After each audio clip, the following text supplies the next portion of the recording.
ஆருவை replace பண்ண try பண்ணுறாங்களா என்ன? ஏன்னா அந்த ரீஎன்ட்ரி ஆஃப் பழைய கண்டஸ்டன்ஸ்லாம் வந்துட்டு உள்ள பார்வை ரீப்ளேஸ் பண்ணுற மாதிரியே நிறைய பேசுகிறாங்க. அது அவங்க பொறாமையா வன்மமா என்னன்னு தெரியல. இல்லை சேனல் அப்படி சொல்லி அனுப்பிச்சாங்களா? ஏன்னா பாரு வந்து ரெட் கார்டு கொடுத்ததுக்கு அப்புறம் வந்து பார்த்தீங்க அப்படின்னா வெளில ஃபுல்லாக இனிமேல் அங்கே உள்ள கண்டென்ட் இருக்காது அப்படின்னு நிறையா சோஷியல் மீடியாவில் டாக் வந்துச்சு.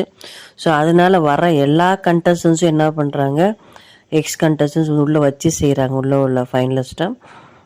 இல்லை கேமி மட்டும்தான் வந்து பாசிட்டிவாக வந்து பேசினாங்க. அப்புறம் நேற்று நைட்லேருந்து பார்த்தா வினோத் வந்து அமௌண்ட் எடுத்துகிட்டு காசு எடுத்துகிட்டு கிளம்பிட்டார் அப்படின்னு வந்திருக்கு. நல்லா ஃபேரான அமௌண்ட்டு தான் 18 lakhs. பட் அவர் வந்து டைட்டில் எடுக்க சான்ஸ் இருக்குது, அவரே வந்தார் அப்படின்னு சொல்கிறவங்களும் இருக்காங்க. அவருடைய ஃப்ரெண்ட்ஸ் எல்லாம் வர மாட்டார் அப்படின்னு சொன்னாங்க.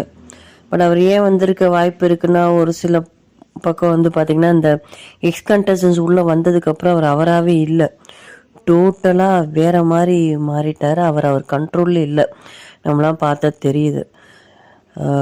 கொஞ்சம் விட்டு அவங்களே பயந்தாங்க உள்ள கண்டஸ்டன்ஸே. இவர் இது கெட்ட பேர் வாங்கிடுவார், இன்னும் ஒரு 10 நாளுக்குள்ளே இவர் பிஹேவியரே சரியில்லைன்ட்டு. சாமத்தை இவர் வந்தது கரெக்டு தான் ஒரு பக்கம். இன்னொரு பக்கம் இவருக்கு தான் டைட்டில் அடிக்க வாய்ப்பா அப்படின்னு பார்த்தா அங்கே சபரிக்கு தான் அதிக வாய்ப்பு இருக்குமோன்னு தோணுது கம்பேரிங் டு வினோத்.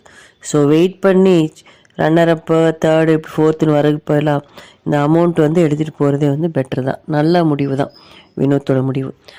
ஸோ இந்த வீடியோ உங்களுக்கு பிடிச்சிருந்துச்சி அப்படின்னா மறக்காமல் சப்ஸ்கிரைப் பண்ணுங்கள், லைக் பண்ணுங்கள், கமெண்ட் பண்ணுங்கள்.